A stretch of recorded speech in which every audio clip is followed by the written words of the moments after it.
கர்த்தராகிய இயேசு கிறிஸ்துவின் நாமத்தினாலே உங்களை வாழ்த்துகிறோம். டிடிஆர் என்று அழைக்கப்பட்ட சகோதரர் டிடி ராஜா எழுதிய இயேசு யார் என்கிற புத்தகத்தை ஒளி நாடாவாக உங்களுக்கு அளிப்பதில் மகிழ்ச்சி அடைகிறோம். இயேசு யார் என்று கேட்டால் அநேகம் பேர் அளிக்கும் பதில் அவர் ஒரு கடவுள். ஆனால் எத்தனை பேருக்கு தெரியும் நம்முடைய பாவங்களை தம்முடைய இரத்தத்தினால் கழுவி நம்மை மரணத்திலிருந்து விடுவித்த ஒரே கடவுள் இயேசு மட்டுமே என்று? இந்த புத்தகத்தை கேளுங்கள். கர்த்தராகிய இயேசு கிறிஸ்துவை குறித்து இன்னும் அதிகமாய் அறிந்து கொள்ளுங்கள். இயேசு யார்? எழுதியவர் சகோதரர் டிடி ராஜா. பதிப்புரை. இயேசு யார்? அவர் கர்த்தர், வாக்களிக்கப்பட்ட மேசியா, நம்மை அறிந்தவர், பரிபூர்ண புருஷன், போதகர்.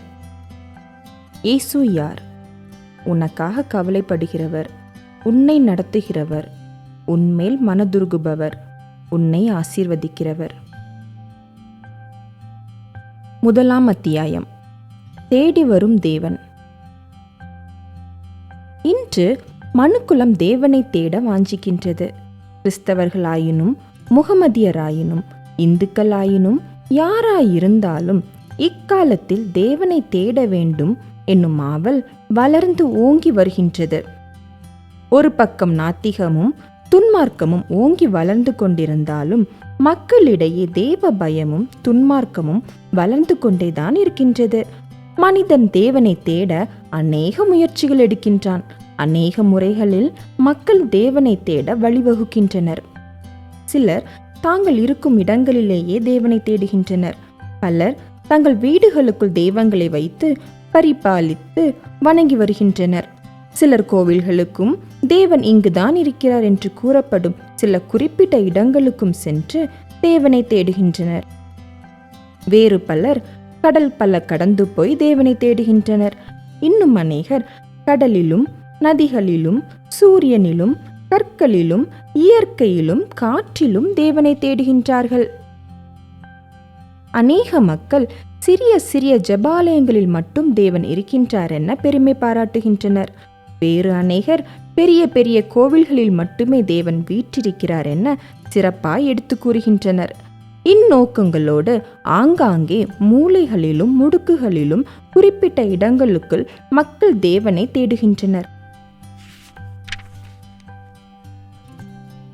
ஆம் அன்பர்களே, இன்று மக்களுக்கு தேவனை எங்காகிலும் சென்று தொழ வேண்டும், அவரை கண்டுபிடிக்க வேண்டும், மன அமைதி பெற வேண்டும், ஆசீர்வாதங்களை பெற வேண்டும் என்ற வாஞ்சை ஏற்பட்டு கொண்டிருக்கின்றது.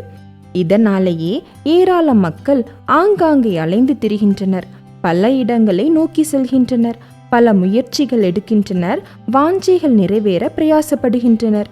இதனால் பலர் வழியேறியாது சுய முயற்சிகளை மேற்கொள்கின்றனர்.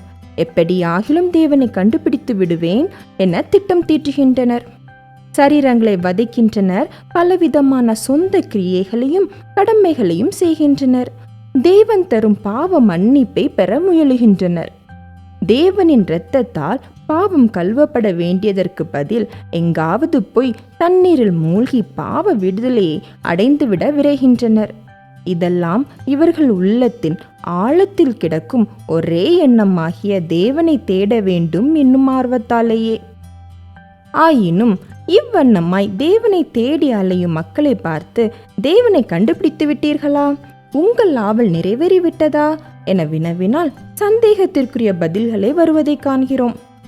அன்பர்களே, மனிதனின் சுய முயற்சியில் தேவனை கண்டு கொள்வதல்ல, தேவனே மனிதனை தேடி வருவதே அவர் திட்டம். ஆதியில் மனிதனை படைத்த ஆண்டவர் சாயங்கால வேளைகளில் அவர்களோடு அளவலாவ அவர்கள் மத்தியில் இறங்கி வருவார் என வேதம் அறிவிக்கின்றது. மனிதனை நீ என்னிடம் வா என அழைக்கவில்லை, நான் உன்னிடம் வருகிறேன் என்னும் கருத்தில் அவர் தினமும் அவர்களை தேடி வந்து அவர்களோடு உறவாடி வந்தார். மனிதனோடு உறவாடுவதும் அவனோடு இருப்பதும் அவனை ஆசீர்வதிப்பதும் அவனுக்கு தேவையானவற்றை நல்குவதும் அவரது திருவுள்ள சித்தமாகவே இருக்கின்றது. வேத புத்தகத்தின் முதல் புத்தகமாகிய ஆதியாகமத்தில் ஆண்டவர் ஆதாமையும் ஏவாளையும் தேடி வந்தார் என்பதை பார்க்கும் நாம் வேதத்தின் கடைசி புத்தகத்தில் அவர் வந்து வாசல் அருகே வெளியே நிற்கிறார், கதவை திறந்தால் உள்ளே வருவார் என்பதையும் காண்கிறோம்.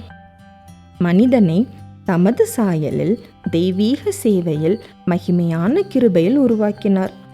அவர் அவனோடும் அவன் அவரோடும் இருக்கவே அவனை சிருஷ்டித்தார்.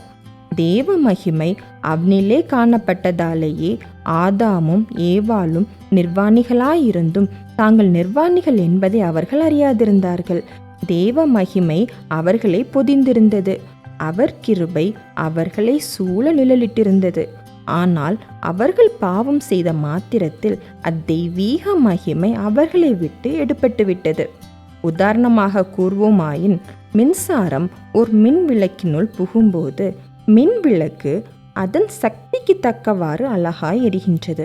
ஆனால் மின்சாரம் தடைப்படும் அவ்வினாடியில்தானே மின் விளக்கு அணைந்து விடுகிறது. அது அளித்த பிரகாசம் அதில் இப்போது இல்லை. அது தானாய் பிரகாசிக்க முடியவே முடியாது. அது பிரயோஜனமற்றதாகவே காணப்படுகின்றது. நண்பர்களே, மனிதன் பாவம் செய்த அந்நேரத்தில் தானே அவன் தேவனோடுள்ள தொடர்பை அற்றுவிட்டான்.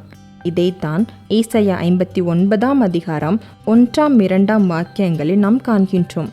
இதோ, ரட்சிக்க கூடாதபடிக்கு கர்த்தருடைய கை குறுகி போகவும் இல்லை, கேட்கக்கூடாதபடிக்கு அவர் செவி மந்தமாகவும் இல்லை. உங்கள் அக்கிரமங்களே உங்களுக்கும் உங்கள் தேவனுக்கும் நடுவாக பிரிவினை உண்டாக்குகிறது. உங்கள் பாவங்களே அவர் உங்களுக்கு செவி கொடாதபடிக்கு அவருடைய முகத்தை உங்களுக்கு மறைக்கிறது. ஆம் நண்பர்களே, பாவம் மனிதனையும் தேவனையும் பிரிக்கும் ஒரு பயங்கர சுவராக இருக்கின்றது. மனிதனுடைய பாவங்கள் அவன் தேவனுடைய முகத்தை நோக்கக்கூடாதபடிக்கு ஓர் மதிலாக இருக்கின்றன. தன் பாவத்தின் நிமித்தம் உன்னதமான தேவ மகிமையே மனிதன் காணக்கூடாதவனாய் திகைக்கின்றான். அன்றொரு நாள் இஸ்ரவேலர் பெலிஸ்தரோடு சண்டையிட்டனர். ஏலியின் பிள்ளைகளும் இஸ்ரவேலரோடு நின்று போர் செய்தனர். இஸ்ரவேலர் பாவத்தோடு போரில் ஈடுபட்டனர். ஏலியின் மக்களாகிய ஓப்னியும் பினேகாசும் கூட பயங்கர பாவத்தில் ஈடுபட்டிருந்தனர். பாவத்தோடையே தேவனை தேடினார்கள். யுத்தத்தில் தேவனின் துணை வேண்டினார்கள். ஆபத்தில் ஆண்டவரின் அடைக்கலம் கேட்டார்கள். தங்களால் முடியாத நிலையில் தேவ வழி நடத்துதலுக்காக கற்பனை பெட்டியை தூக்கி சென்றனர். தாங்கள் எவ்வளவு பாவிகளாக இருந்தாலும் கற்பனை பெட்டி தங்களோடு இருப்பதால் தேவன் தங்கள் மத்தியில் இருக்கிறார் என தவறாக எண்ணிக்கொண்டிருந்தனர். யுத்தத்தில் தேவன் தங்களுக்கு துணை புரிவார், தேவன் அவர்களோடு இருந்து வெற்றியளிப்பார், பெலிஸ்தர் முறியடிக்கப்படுவர் என்றெல்லாம் கனா கண்டனர். வெற்றி இஸ்ரவேலருக்கே, பெலிஸ்தியரை நிச்சயமாய் முறியடிப்போம், அவர்களை வெட்டி வீழ்த்துவோம் என்றெல்லாம் ஆகாயத்தில் கோட்டை கட்டினார்கள். ஆனால் அவர்கள் எதிர்பார்ப்பிற்கு நேர் எதிராக அவர்கள் தோல்வியுற்றனர். வெட்டி வீழ்த்தப்பட்டனர், கொன்று குவிக்கப்பட்டனர். ஏலியின் குமாரராகிய ஓப்னியும் பினேகாசும் கூட கொலை செய்யப்பட்டனர். பினேகாசின் மனைவி நிறை கர்ப்பிணி, கர்ப்ப வேதனைப்பட்டு குனிந்து பிரசவித்தாள். அவள் மரிக்கப் போகிற வேளையில் அவள் கூறியதென்ன? தேவனுடைய பெட்டி பிடிப்பட்டதினால் மகிமை இஸ்ரவேலை விட்டு விலகி போயிற்று. ஆம் நண்பர்களே, துணிந்து பாவம் செய்துவிட்டு தேவன் நம்மோடு இருக்கிறார், அவர் நம் ஜெபத்தை கேட்கிறார், அவர் நமக்கு சமீபமாய் இருக்கிறார், அவரது பிரமாணங்கள் நம்மிடம் இருக்கின்றன, அவரது ஆலயத்திற்கு நாம் செல்கிறோம், அவரை நோக்கி ஜெபிக்கிறோம், தான தர்மங்களை செய்கிறோம், கர்மங்கள் பலவற்றை நிறைவேற்றுகிறோம். எனவே தேவன் நம் மத்தியில் இருக்கிறார், அவர் நமக்கு துணை செய்வார் என எண்ணிக்கொண்டு பாவத்திலேயே மூழ்கியிருக்கும் அன்பின் வாலிப சகோதரனை சகோதரியே, தேவ மகிமை உங்களை விட்டு நீங்கிவிட்டது என்பதை உணர்கின்றீர்களா? தேவன் உங்களோடு இல்லை என்பதை அறிகிறீர்களா? இன்று அநேக மக்கள் பாவத்தில் துணிந்து ஜீவிக்கின்றார்கள். ஆயினும் தேவன் தங்களோடு இருக்கின்றார் என்ற தவறான எண்ணமும் உடையவர்களாகவே இருக்கின்றனர். இதைதான் பிரசங்கி கூறுகின்றார். துர்க்கிரியைகளுக்கு தக்க தண்டனை சீக்கிரமாய் நடவாதபடியால் மனுபுத்திரரின் இருதயம் பொல்லாப்பை செய்ய அவர்களுக்குள்ளே துணிகரம் கொண்டிருக்கிறது. நண்பர்களே, தேவன் கிருபையுள்ளவராய் உங்கள் பாவங்களுக்கு தக்கதாக உங்களுக்கு செய்யாமலும் உங்கள் அக்கிரமங்களுக்கு தக்கதாக உங்களுக்கு சரி கட்டாமலும் இருக்கிறார். இதனை உணராமல் இன்னமும் பாவத்திலேயே துணிந்து வாழ்கின்றீர்களா? யோபுவின் புஸ்தகத்தில் என்ன வாசிக்கின்றோம்? அவன் எலும்புகள் அவனுடைய வால வயதின் பாவங்களினால் நிறைந்திருந்தது. அவனோடே கூட மண்ணிலே படுத்துக்கொள்ளும். உன் பாவம் உன்னோடே கூட இருக்கிறது சகோதரனே. அது மன்னிக்கப்படாவிட்டால் உன்னோடு அது நித்தியத்திற்கும் வரும். மறந்து போகாதீர். நண்பர்களே, நாம் அவரை தேட தகுதியற்றவர்கள் என்பதையும் அவர் அறிந்திருக்கின்றார். பாவம் நம்மை சூழ்ந்திருக்கின்றது, பாவம் நம்மை சுற்றுகின்றது. இது நின்று விடுபட வழியற்று திகைக்கின்றான் மனிதன். ஆதாமும் ஏவாளும் பாவம் செய்த நாளிலே தேவன் இறங்கி வந்து அவனை தேடுகின்றார். காண முடியவில்லை, மறைந்து விட்டார்கள். கடைசியாய் அவரை தரிசிக்க முடியாதவர்களாய் மறைந்து நின்றே பேசுகின்றனர். இந்நிலையில் அவர்களுக்கு விடுதலை வேண்டுமே. தேவன் என்ன செய்கின்றார்? மிருகத்தை அடித்து அதன் தோலை அவர்களுக்கு உடுக்க கொடுத்து உதவுகின்றார். சகோதரனே, சகோதரியே, தேவன் உன்னை தேடுகின்றார். நீயோ மறைந்து நிற்கின்றாய். உன் மனசாட்சி உன்னை வாதிக்கின்றது. நீ செய்த பாவங்கள் உன் உள்ளத்திற்குள் இருந்து குத்தி கொண்டே இருக்கின்றன. உன் தேவனை தரிசிக்க மனமற்று அவரை தொழுது கொள்ள ஆவலற்று அலைகின்றாய். இதெல்லாம் நீ செய்யும் பாவத்தினாலேயே. தேவன் எவ்வளவாய் உன்னை நேசித்தாலும் நீ அவரை விட்டு ஒளிந்து ஓடவே வாஞ்சிக்கின்றாய். ஒரு நாள் 2 பேர் ஒரு சந்தையின் அருகிலுள்ள ஒரு ஹோட்டலுக்குள் காப்பி குடிப்பதற்காக சென்றனர். ஹோட்டல் பணியாளிடம் தோசை கொண்டு வா என கூறினர். அவன் தோசை கொண்டு வர உள்ளே சென்றான். அந்நிலையில் போலீசார் இருவர் ஹோட்டலுக்குள் நுழைந்தனர். இதை கண்ட இவர்கள் இருவரும் மெதுவாக வெளியே கிளம்பினர். அவர்கள் வெளியே செல்ல புறப்படும் போது தோசை எடுக்க சென்றவன் அவர்கள் பக்கத்தில் வந்து, ஏன் செல்லுகின்றீர்கள்? தோசை இதோ இருக்கின்றது, சாப்பிட்டு விட்டு செல்லலாம் என்றான். ஆனாலோ அவர்கள் பதறிக்கொண்டு வேகமாக செல்ல ஆரம்பித்தனர். போலீசாருக்கு சந்தேகம் ஏற்படவே அவர்களும் அம்மனிதரின் பின் சென்றனர். போலீசார் பின்தொடர்வதை பார்த்து அவர்கள் ஓட ஆரம்பித்தார்கள். போலீசாரும் துரத்தினார்கள். கடைசியாய் போலீசார் அவர்களை விரட்டி பிடித்த வேளையில் அவர்கள் கூறினார்கள், ஐயா, 50 தேங்காய் தான் திருடினோம். உண்மையாக 50 தான். அதை விற்ற பணம் இதோ மடியில் இருக்கிறது. நண்பர்களே, போலீசார் அவர்களை தேடி வரவில்லை. ஆயினும் அம்மனிதர் குற்ற மனசாட்சியோடு இருந்ததால் போலீசாரை கண்டதும் தாங்களாகவே தங்கள் மனசாட்சியில் குத்தப்பட்டு ஓட ஆரம்பித்தார்கள். அவர்கள் செய்த குற்றம் அவர்களை போலீசாரின் கையில் அகப்படுத்தியது. நண்பர்களே, நாம் துணிந்து செய்யும் பாவங்களின் காரணமாய் நாம் மனசாட்சியில் குத்தப்பட்டு நம்மை தேடும் தேவனை நோக்கி பார்க்க மனமற்றிருக்கிறோம். ஆயினும் தேவன் நம்மை தேடுகின்றார். ஆபிரகாம் தேவனை அறியாதவனாகவே இருந்தான். அவனை தேவன் தேடி சென்று அவனை தனக்காக தெரிந்து கொண்டு அவனை ஆசீர்வதித்தார். மோசே கொலைபாதகன், முன்கோபி. அவனையும் தேவன் தேடினார். அவனை தெரிந்து கொண்டு ஒரு நல்ல தலைவனாக மாற்றினார். ஒரு தாவீதை தேடினார். ஆடுகளின் பின்னே அலைந்து கொண்டிருந்த அவனையும் தேவன் தேடினார். மனிதன் அவனை தேடவில்லை. மனிதன் அவனிடம் பெரும் சிறப்புகள் கண்டு கொள்ளவில்லை. ஆனால் தேவன் அவனுக்குள் இருந்த விசேஷ குணங்களை அறிந்ததால் அவனை ஓர் சிறந்த அரசனாகவும் பக்தனாகவும் ஆசீர்வதித்தார். ஓர் எலியாவை தேவன் தேடினார்.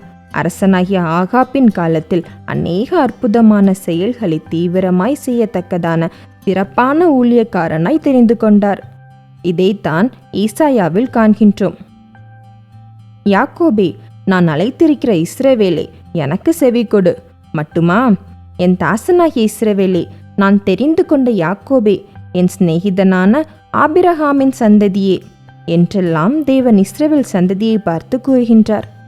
தேடுகிற தேவனை உன்னத பாட்டின் புஸ்தகத்திலும் கூட காண்கிறோம். சூலேமித்தியால் கூறுகிறதென்ன? நான் நித்திரை பண்ணினேன், இருதயமோ விழித்திருந்தது. கதவை தட்டுகிற என் நேசரின் சத்தத்தை கேட்டேன். என் சகோதரியே, என் பிரியமே, என் புறாவே, என் உத்தமியே, கதவை திற.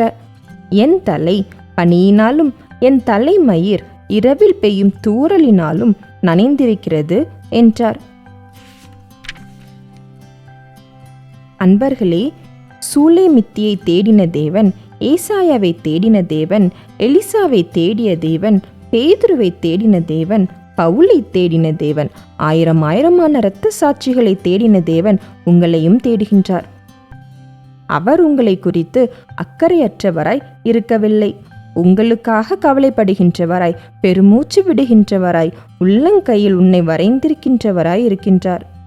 ஸ்திரீயானவள் தன் கற்பத்தின் பிள்ளைகளுக்கு இறங்காமல் தன் பாலகனை மறப்பாளோ? அவர்கள் மறந்தாலும் நான் உன்னை மறப்பதில்லை. இதோ என் உள்ளங்கைகளில் உன்னை வரைந்திருக்கிறேன். உன் மதில்கள் எப்போதும் என் முன் இருக்கிறது. உங்கள் தகப்பனாகிய ஆபிரகாமையும் உங்களை பெற்ற சாராளையும் நோக்கி பாருங்கள். அவன் ஒருவனாயிருக்கையில் நான் அவனை அழைத்து அவனை ஆசீர்வதித்து அவனை பெருக பண்ணினேன். கர்த்தர் சியோனுக்கு ஆறுதல் செய்வார். சந்தோஷமும் மகிழ்ச்சியும் துதியும் ஈத சத்தமும் அதில் உண்டாயிருக்கும். அன்பர்களே, அனைவரையும் தேடி வரும் ஆண்டவர் இன்று உங்களையும் தேடி வந்துள்ளார். உங்களை அன்போடு அழைக்கிறார். பாவத்திலும் பாவ படுகுழியிலும் சிக்குண்டு தவித்தாலும் அப்பேற்பட்டவர்களையும் அவர் தேடுகின்றார். உங்கள் அனைத்து பாவங்களையும் அவர் தாமே மன்னிக்கின்றார். அது மட்டுமா, ஆறுதலும் சமாதானமும் அளிக்கிறார். வியாதி வேதனைகளினின்றும் விடுதலை அளிக்கின்றார். அன்று லாசருவின் கல்லறையின் அருகே சென்று கண்ணீர் விட்டவர் நமக்காகவும் கவலைப்படுகின்றார். நம்முடைய பலவீனங்களை குறித்து பரிதபிக்க கூடாத பிரதான ஆசாரியர் நமக்கிராமல் எல்லா விதத்திலும் நம்மை போல சோதிக்கப்பட்டும் பாவமில்லாதவராயிருக்கிற பிரதான ஆசாரியரே நமக்கிருக்கிறார். ஆதலால் நாம் இரக்கத்தை பெறவும் ஏற்ற சமயத்தில் சகாயம் செய்யும் கிருபையை அடையவும் தைரியமாய் கிருபாசன தண்டையிலே சேரக்கடவும்.